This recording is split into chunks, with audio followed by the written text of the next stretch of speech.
जैसा नाम वैसा काम आपने एक पंडित हरिनाथ चतुर्वेदी जी का ही नहीं, उन सभी तमाम गुरुओं का सम्मान रखने का काम किया है। इस पंडित हरिनाथ चतुर्वेदी जी की शताब्दी वर्ष में मूर्ति लगाने का जो काम किया है, उसके लिए मैं आपको बहुत बहुत धन्यवाद और साधुवाद देना चाहता हूं। महाराज मगड़ी नाथ जी महाराज जी की भी आपने मूर्ति का अनावरण किया है। मैं इन दोनों के लिए सीएलसी संस्था और आपको धन्यवाद देना चाहता हूं। इस कार्यक्रम में मंचासीन यूडीएच मंत्री सम्मानीय जावर सिंह जी खर्रा साहब, जो आपके हैं, अपने हैं, किसान नेता हैं, हमारे बीच जो हमारी पार्टी के वरिष्ठ नेता, जिन्होंने हमेशा सीकर और राजस्थान के लिए मंत्री रहते हुए राजस्थान के अंदर काम किया, ऐसे घनश्याम तिवारी जी, हमारे पूर्व सांसद सुमेधानंद जी, दौंद के विधायक हमारे गोवर्धन वर्मा जी, खंडेला के विधायक सुभाष नील जी, पार्टी के जिला अध्यक्ष कमल सिकवाल जी, प्रदेश के महामंत्री श्रवण बगड़ी जी, उपाध्यक्ष मुकेश आजिक जी, प्रवक्ता लक्ष्मीकांत जी, अशोक सैनी जी, पार्टी के हमारे वरिष्ठ नेता, किसान मोर्चा के प्रदेश अध्यक्ष रहे, यहाँ के जिला अध्यक्ष रहे से हरिराम रड़वा जी, पूर्व विधायक रतन जलधारी जी, दिनेश ताबाई जी, श्री कुमार लखोटिया जी, प्रताप सिंह जी, खाटू श्याम मंदिर, मांगीलाल जी पुजारी, सालासर जी, और मेरे सामने बैठे सभी इस संस्था से जुड़े हुए सभी मेरे भाई और बहनों, और इस संस्था के सभी शिक्षार्थी, बालक और बालिकाएं, निश्चित रूप से आज एक अच्छा काम, बहुत ही अच्छा काम माननीय श्रवण जी ने किया है कि उनकी याद में मूर्ति अनावरण का कार्य, क्योंकि मैं आपको कहना चाहता हूं कि एक अच्छे काम के लिए, एक व्यक्ति की दिशा बदलने के लिए, एक रास्ता दिखाने के लिए जो व्यक्ति जीवन में आते हैं, उनका बहुत बड़ा आशीर्वाद होता है। ये मानते हुए आपने आज ये मूर्ति अनावरण का कार्यक्रम रखा है।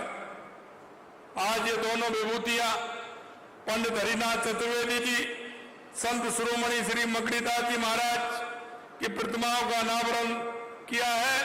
यह निश्चित रूप से प्रेरणादायी है।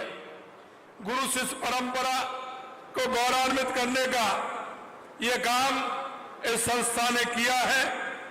उस संस्था की सभी टीम को भी मैं बधाई देता हूं, क्योंकि हरिनाथ जी केवल हरिनाथ जी नहीं है, जैसा मैंने कहा, ये सभी गुरुओं का सम्मान है और ये गुरु परंपरा हमें आगे बढ़ानी है, क्योंकि इससे हमें ज्ञान मिलता है, मार्ग मिलता है, हमारे जीवन की दिशा मिलती है। और जीवन की दिशा के लिए एक अच्छे संस्कारवान गुरु का जीवन में होना बहुत आवश्यक है। व्यक्ति के कई उतार चढ़ाव आते हैं, व्यक्ति के अंदर मन की भावनाएं भी बढ़ जाती हैं, लेकिन उनको ठीक दिशा देने का काम एक सच्चा गुरु कराता है। इसलिए आप सभी के जीवन में एक सच्चा गुरु होना बहुत आवश्यक है। मैं इस आपकी गुरु भक्ति जो आपने की है, निश्चित रूप से ये विद्यार्थियों के मन में भी एक अच्छे भाव पैदा करने का काम आपने किया है। एक भावी पीढ़ी को एक अच्छा काम करके आपने उनको दिशा देने का काम किया है। यह बहुत अच्छा काम आपने किया है। आज सीकर शिक्षा का केंद्र बन गया है। अभी कह रहे थे कि कोटा के अंदर तो कोचिंग चलते हैं, लेकिन यहां बालक और बालिकाओं की नींव मजबूत की जाती है। यहां स्कूली शिक्षा का बहुत बड़ा काम है। राजस्थान में अगर हम कहें तो सबसे बड़ा काम स्कूली शिक्षा का है, कोचिंग संस्थाओं का है तो सीकर के अंदर है। निरंतर हमारे विद्यार्थियों को इसकी दिशा मिले। हमारे विद्यार्थी यह शिक्षा लेकर के, आपको पता नहीं होगा लेकिन वो देश नहीं दुनिया में सीकर का नाम रोशन करेगा, राजस्थान का नाम रोशन करेगा। मैं आपसे कहना चाहता हूं कि यह सरकार शिक्षा के क्षेत्र में निरंतर सुधार और विकास के लिए प्रतिबद्ध है। हमने कई नई योजनाएं, नीतियां लागू की है ताकि हम प्रदेश का हर बच्चा गुणवत्तापूर्ण शिक्षा प्राप्त कर सके। और यही नहीं, हमने स्पोर्ट्स के क्षेत्र में भी काम किया है और हमने कहा है कि स्पोर्ट्स के क्षेत्र में भी हमारे राजस्थान के बच्चे हमेशा आगे रहते हैं। इसके लिए भी हमारी सरकार ने काम किया है। इसमें स्पोर्ट्स यूनिवर्सिटी खोलने का भी काम करेंगे और संभाग स्तर में महाविद्यालय खोल करके हम हमारी उस ऐसी प्रतिभाएं जो गांव में हमारी प्रतिभाएं छुपी हुई हैं, उन प्रतिभाओं को आगे ला करके देश और दुनिया में हम आगे बढ़ाते हुए हम भारत का नाम और हमारे राजस्थान का नाम रोशन करें। उन प्रतिभाओं को भी आगे लाया जाएगा। तकनीकी शिक्षा में उत्कृष्टता की ओर कदम बढ़ाते हुए प्रत्येक संभाग में Rajasthan institute of technology IIT और जयपुर के Rajasthan institute of medical science की स्थापना भी करने का काम हमारी सरकार करेगी। इसके तहत जल्दी ही भरतपुर, बीकानेर, अजमेर के इंजीनियरिंग कॉलेजों का उन्नयन राजस्थान इंस्टीट्यूट ऑफ टेक्नोलॉजी स्थापित कर रहे हैं। अगले 2 साल में 20 ITI और 10 पॉलिटेक्निक कॉलेज भी खोले जा रहे हैं, क्योंकि जब तक हम किसी क्षेत्र में, अगर किसी क्षेत्र में हम विशेष योग्यता हासिल नहीं करेंगे तो हम दुनिया के अंदर जाकर के अपनी प्रतिभा नहीं दिखा पाएंगे। निश्चित रूप से हम कहना चाहते हैं कि राजस्थान पढ़ाई के साथ साथ युवाओं में उद्यमशीलता का विकास करने के लिए स्कूल और कॉलेजों में बिजनेस इनोवेशन प्रोग्राम चलाने का भी काम करेंगे और एक छात्रों को एक दिशा देने का काम हम करेंगे। हम युवाओं के सर्वांगीण विकास के लिए युवा नीति 2024 लेकर आ रहे हैं, जिससे हम युवाओं के हर क्षेत्र में आगे बढ़ा सकें, रोजगार के अवसर भी उपलब्ध करा सकें। परीक्षाओं में पूर्ण पारदर्शिता सुनिश्चित करते हुए हम अगले 5 साल में 4 लाख भर्तियां करने के लिए कहा है। हम इस साल में 1 लाख भर्तियां करेंगे। हमसे लोग कहते हैं आप कैसे करेंगे, हमने कहा आप देखते जाइए हम कैसे करेंगे। अभी मैं आपसे कहना चाहता हूं, हमें पता है हमारा युवक सीकर में मेहनत करता है, कोचिंग करता है। हमारा वो किसान का बेटा वहां से कोचिंग करने के लिए आता है, पिताजी को भी विश्वास दिलाता है। छात्र के प्रति भी पिताजी में हम विश्वास होता है कि मेरा बेटा पढ़ता है, निश्चित रूप से आने वाली परीक्षा में वो पास होगा। लेकिन आपने देखा होगा पिछले 5 साल के कार्यकाल में जो आपने देखा, उस पिता के भी आंखों में आंसू और मेरे युवाओं की आंखों में भी आंसू लगातार देखते थे। आपने भी देखा होगा लगातार जिस तरह से पेपर लीक हो रहे थे और पेपर लीक में किस तरह की बातें आती थी, आप सभी ने देखा है। मैं आपसे कहना चाहता हूं, हमने जो आपके बीच में वायदा किया था, हमने चुनाव से पहले हम जनता के बीच में गए और हमने कहा था कि ये पेपर लीक जो हुआ है हम इसकी SIT गठित करेंगे। हम किसी भी प्रकार से ऐसे लोगों को जिन्होंने युवाओं की आंखों में आंसू लाने का काम किया है, हम किसी भी कीमत पर नहीं बख्शेंगे। और आपने देख लिया 157 लोगों को गिरफ्तार किया है, 157 लोगों को। और अभी धीरे धीरे जांच बढ़ रही है। कई लोग कह रहे हैं, विरोध के लोग भी कह रहे हैं, क्योंकि उनको भी आइडिया है, वो भी कहना चाह रहे हैं। मैं आपसे कहना चाहता हूं, ये हमारी सरकार कृत संकल्प है कि किसी भी क्षेत्र में हमारे युवाओं के साथ जिन्होंने धोखा किया है उनको हमारी सरकार किसी कीमत पर छोड़ने वाली नहीं है। मित्रों, मैं आपसे कहना चाहता हूं, हमने कहा है लगातार आप देखते जाइए, हर क्षेत्र में जगह निकलेंगे जहां आवश्यकता है।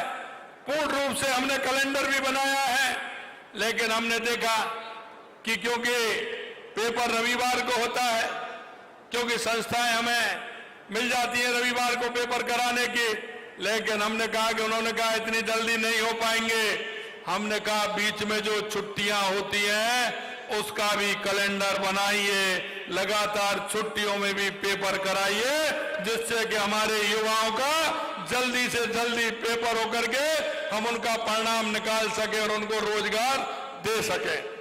यही नहीं मेरे भाई और बहनों, आपने देखा होगा, अभी भाई साहब चर्चा कर रहे थे यमुना जल की, क्योंकि हमें पता है ये हमारा क्षेत्र ऐसा क्षेत्र है, हमारा किसान मजबूती से काम करता है और यहाँ का जवान सीमा पर लड़ता है। हमने कहा हमारी शेखावाटी का, आते ही हमने देखा कि शेखावाटी में यमुना की बात तो करते हैं, लेकिन किसी के प्रयास कितने हुए? अरे मैं कहना चाहता हूं, मैंने विधानसभा के अंदर भी कहा था, मैंने कहा सबसे ज्यादा अगर इस देश और प्रदेशों में राज किया है तो कांग्रेस ने किया है। कांग्रेस के नेता बात करते हैं, लेकिन मैं कहना चाहता हूं कि उन्होंने हरियाणा सरकार से कभी बात की क्या? उन्होंने कभी केंद्र की में सरकार रही, उन्होंने यमुना जल का प्रयास किया क्या? अभी आपने देखा होगा हरियाणा सरकार के हमारे पूर्व मुख्यमंत्री जब बजट दे रहे थे तो उन्होंने बजट भाषण में भी विधानसभा हरियाणा के अंदर कहा है कि राजस्थान को हम 3 पाइपलाइन दे करके राजस्थान के सीकर, झुंझुनू और चूरू को पानी देने का काम करेंगे। अरे आपकी भी तो सरकारें रही थी, कभी आपने कहा था क्या? हमने एमओयू किया है, अब वो कह रहे हैं कि 4 महीने हो गए। मैंने कहा नल की पाइपलाइन आनी है क्या? एक नल की पाइपलाइन आनी है क्या? योजना बनती है, बड़ी बनती है, बन रही है, आ रही है, आराम से चिंता मत करिए। जिस योजना का शिलान्यास मोदी जी करते हैं उसका उद्घाटन भी मोदी जी ही करेंगे। भाइयों बहनों, मैं आपके बीच में कहना चाहता हूं, क्योंकि मुझे पता है हमारे राजस्थान के अंदर अगर कहीं कोई राजस्थान को हर क्षेत्र में बढ़ाने के लिए, चाहे वो हमारा औद्योगिक क्षेत्र हो, चाहे हमारे पर्यटन का क्षेत्र हो, चाहे हमारे कृषि का क्षेत्र हो, उसके लिए पानी की आवश्यकता है। और हमने कहा कि ये वर्ष हमारा बिजली और पानी के लिए रहेगा। और आपने देखा है चंबल परियोजना से लेकर के, यमुना पानी से लेकर के, हमारा इंदिरा गांधी का नहर आती है उसके पोंग डैम को बढ़ाने से लेकर के, चाहे हमारी नर्मदा आती हो उससे लेकर के, चाहे हमारा माही डैम की सिंचाई की योजनाएं हो, चाहे देवास स्कीम हो, जो हमारा आधा पानी अरब सागर की तरफ जाता था, आधा हमारा इधर पानी आता था, लेकिन उसको भी रोक करके हमने उसमें भी टनल बना करके एनीकट लगा करके उस पानी को भी हमने इधर लिया है, जिससे उस पानी का उपयोग हम कर सकें। राजस्थान के अंदर अगर हम पानी की व्यवस्था ठीक प्रकार से करेंगे, बिजली की व्यवस्था अगर हम ठीक प्रकार से करेंगे, तो आने वाले समय में हमारा उद्योग भी बढ़ेगा, हमारा कृषि भी बढ़ेगा, हमारा पर्यटन भी बढ़ेगा। इसलिए मैं कहना चाहता हूं, इनको दर्द हो रहा है। आपने देखा सभी मंदिर जो हमारे बड़े बड़े हैं, हमारे खाटू बाबा के लिए तो हमने स्पेशल कॉरिडोर बनाने के लिए, घनश्याम जी भाई साहब कह रहे थे 100 करोड़ रुपए, मैंने कहा ये तो पहला बजट है, 100 करोड़ रुपए का चिंता मत करिए। हमारे जो ये मंदिर हैं जिनको हम पर्यटन की दृष्टि से आगे बढ़ा सकते हैं, उनको भी हम, आपने देखा होगा लगातार हमने 300 करोड़ रुपए उनके लिए भी दिया है, खाटू श्याम जी के लिए हमने 100 करोड़ रुपए दिया है। और हमारे आगे जो हमारा पश्चिमी राजस्थान है, हमारा सीमावर्ती क्षेत्र है, जैसलमेर बाड़मेर है, उसके लिए भी हमने इंदिरा गांधी नहर योजना के माध्यम से क्योंकि वहां पानी पूरा पहुंच पाए। पौंग डैम के अंदर हमारी 10 फुट खाली जो रहता था उसकी भी स्वीकृति के लिए हमने कहा है और जल्दी उसकी भी स्वीकृति मिलेगी। तो हनुमानगढ़, गंगानगर, बीकानेर, नागौर और जोधपुर और जैसलमेर को तो जाता है, लेकिन वो पानी बाड़मेर तक भी जाएगा, ये हम आपको विश्वास दिलाते हैं। हमने कहा बिजली के क्षेत्र में, अरे भाई हम जब बात करते हैं तो आप बात करिए ना, 5 साल में आपने कितना बिजली के नए संयंत्र लगाए। अगर एक वाट भी बिजली अगर आपने पैदा की हो 5 साल के अंदर तो आप बताएं। हमने हमने उद्घाटन किया है 500 और 800 मेगावाट का हमने किया है। आगे आने वाले समय में हमने जो किया है 224 लाख करोड़ रुपए के एमयू हमने किए हैं। 5 हमने हमारी कैबिनेट में भी पास कर दिए। आने वाले 2027 तक किसानों को दिन में बिजली देंगे और पूर्ण रूप से आत्मनिर्भर बिजली में राजस्थान होगा। बिजली खरीदेंगे नहीं, बिजली बेचने का काम राजस्थान करेगा, ये हम आपको विश्वास दिलाते हैं। हमसे कहा कि ये बजट, आपने जो बजट दिया है ये तो ऐसा बजट दिया है, क्योंकि वो हमेशा लुभावने वाला बजट और ऐसा बजट जब देते हैं जब वो चुनाव में जाते हैं। आपने तो ऐसा दिया, हमने कहा हम जनता से वायदा करके आए हैं। हमने जनता से कहा है कि आने वाले समय में हमने जो संकल्प पत्र में जो हमने वायदे किए हैं, हम एक एक वायदे को पूरा करेंगे। और हमारे सभी विधायक, हमारे मंत्री, हमारे सांसद सभी उसमें लग गए हैं। और आपने देखा होगा जो हमने बजट की घोषणाएं की हैं उन पर काम भी हमने प्रारंभ कर दिया है। ये हम आपको विश्वास दिलाना चाहते हैं। हमने जो बजट में घोषणाएं की है आप सभी ने देखा है। हमने नहीं कहा, क्योंकि ये राजस्थान हमारा है, ये 8 करोड़ जनता हमारी है। हमने कोई भी विधानसभा ऐसा नहीं छोड़ा जिसमें हमने बजट नहीं रखा हो। आपकी तरह नहीं है, कांग्रेस के लोग करते थे, कांग्रेस के विधायक होते थे वहां बजट देते थे, दूसरे विधायक होते थे वहां नहीं देते थे। हम आपसे कहना चाहते हैं एक भी विधानसभा ऐसी नहीं होगी जिसमें हमने बजट नहीं दिया हो, क्योंकि हम 8 करोड़ राजस्थान की जनता के लिए काम करते हैं, आवाम के लिए हम काम करते हैं। भाइयों बहनों, मैं आपसे इतना कहना चाहता हूं, मेरे को सीकर का बताया है। सीकर में आपने देखा होगा हमने वीरों, दानवीरों, अन्नदाता और सरस्वती पुत्रों की धरती के लिए, विकास के लिए जो पहल की है, हमने सरकार में बनते ही यमुना जल समझौता जैसा हमने कहा वो भी हमारा सीकर, चूरू और झुंझुनू के लिए है। हमारी सरकार ने बजट में सीकर विधानसभा क्षेत्र का पूरा ख्याल रखा है। 90 करोड़ रुपए की लागत से NH 52 रामू का पास से NH 8 कुर्ली बाईपास सड़क से संबंधित कार्य कराए जाएंगे। यही नहीं, धार्मिक स्थल शाकंभरी के विकास के भी कार्य कराए जाएंगे।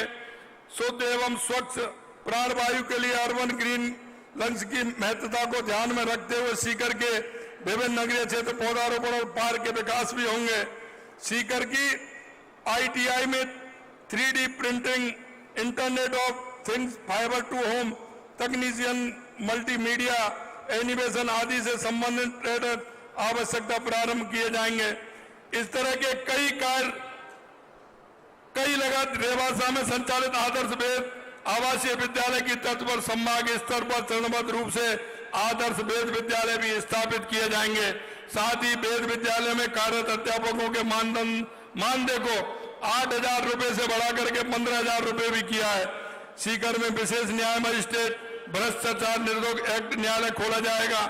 उप स्वास्थ्य केंद्र माधोपुरा में हरिपुरा के भवन निर्माण का कार्य कराया जाएगा। मैं एक बार आप सभी को इस बात के लिए भी धन्यवाद देना चाहता हूं कि ये तो सीकर के लिए इतना काम है और आने वाले समय में सीकर, चूरू, झुंझुनू, शेखावाटी के लिए आने वाले समय में और भी काम यहां कराए जाएंगे। मैं सिर्फ आपसे इतना निवेदन करना चाहता हूं मेरे भाई और बहनों कि हम भी इस प्रदेश के नागरिक हैं। नागरिक होने के नाते हम सभी का भी कर्तव्य बनता है। देश के यशस्वी प्रधानमंत्री नरेंद्र मोदी जी के नेतृत्व में 2014 के बाद देश में आपने देखा होगा, चाहे हमारे गरीब कल्याण की योजनाएं हो, चाहे हमारे विकास की योजनाएं हो, चाहे आतंकवाद और नक्सलवाद का खात्मा हो, दुनिया में बढ़ता हुआ भारत का गौरव हो, अगर ये कहीं दिख रहा है 2014 के बाद देश के यशस्वी प्रधानमंत्री नरेंद्र मोदी जी के नेतृत्व में दिख रहा है। और मैं आपसे यही कहना चाहता हूं, हम सामाजिक सरोकार के कार्य भी करते हैं, आप कहीं ना कहीं किसी न किसी संस्था से जुड़े हुए हैं, आपसे भी मैं आग्रह करना चाहता हूं कि हमको भी सामाजिक सरोकार के कार्य करने चाहिए। देश के यशस्वी प्रधानमंत्री नरेंद्र मोदी जी ने स्वच्छता से लेकर के बेटी बचाओ बेटी पढ़ाओ से लेकर के, और अभी उन्होंने 5 जून को पर्यावरण के क्षेत्र में घोषणा की है कि एक पेड़ मां के नाम। मैं आप सभी से आग्रह करना चाहता हूं, पर्यावरण के क्षेत्र में हमें आगे काम करना है। और देश के यशस्वी प्रधानमंत्री नरेंद्र मोदी जी ने जो कहा है कि एक पेड़ मां के नाम, इस थीम को आगे बढ़ाते हुए हमारे गांवों में, हमारे मोहल्ले में, कहीं भी संस्था में हर व्यक्ति को एक पेड़ मां के नाम लगाना है, जिससे हम राजस्थान के पर्यावरण को ठीक प्रकार से कर सके। और मैं इतना और कहना चाहता हूं, हम एक नागरिक होने के नाते हमारी केंद्र सरकार की योजनाएं, हमारी राज्य सरकार की योजनाएं, आपने देखा होगा गरीब कल्याण की योजनाएं जितनी है, किसी भाई को सहारा देने की हमारी योजनाएं हैं, ऐसी बहुत सारी योजनाएं हैं। हमारे गांव में, हमारी ढाणी में, हमारे पड़ोस में कोई भी व्यक्ति ऐसा है जिसको योजनाओं की आवश्यकता है, अगर आपके माध्यम से, एक आपके छोटे से सहारे से उस व्यक्ति को अगर लाभ मिलता है तो हमें उसको लाभ देने का काम भी हमें करना है। अंत में इतना कहना चाहता हूं कि हम सभी को ऐसे लोगों को लाभ देना चाहिए। पंडित दीनदयाल उपाध्याय जी की अंत्योदय की योजना, अंतिम पंक्ति में जो व्यक्ति खड़ा है, क्योंकि हम जब राजस्थान को विकसित कर सकते हैं, हमारा हर व्यक्ति आगे हो, हमारा युवा, हमारी महिला, हमारा किसान, हमारा मजदूर अगर आगे रहेगा तो हमारा राजस्थान भी आगे रहेगा। देश के यशस्वी प्रधानमंत्री नरेंद्र मोदी जी के नेतृत्व में हम भारत को विकसित बनाने का काम करें, हम राजस्थान को विकसित बनाने का काम करें, और हम जनता के बीच में जाकर के उन योजनाओं को लाभ दिलाएं। ऐसा मैं आप सभी से निवेदन करना चाहता हूं। भाई सरवण जी को और आप सभी इतनी बड़ी संख्या में आए आप सभी को, संस्था को मैं पुनः धन्यवाद देना चाहता हूं। आप सभी को बहुत बहुत धन्यवाद। इस कार्यक्रम में सभी आप आए, आप सभी को धन्यवाद। जय हिंद, जय भारत, जय राजस्थान, सभी को नमस्कार।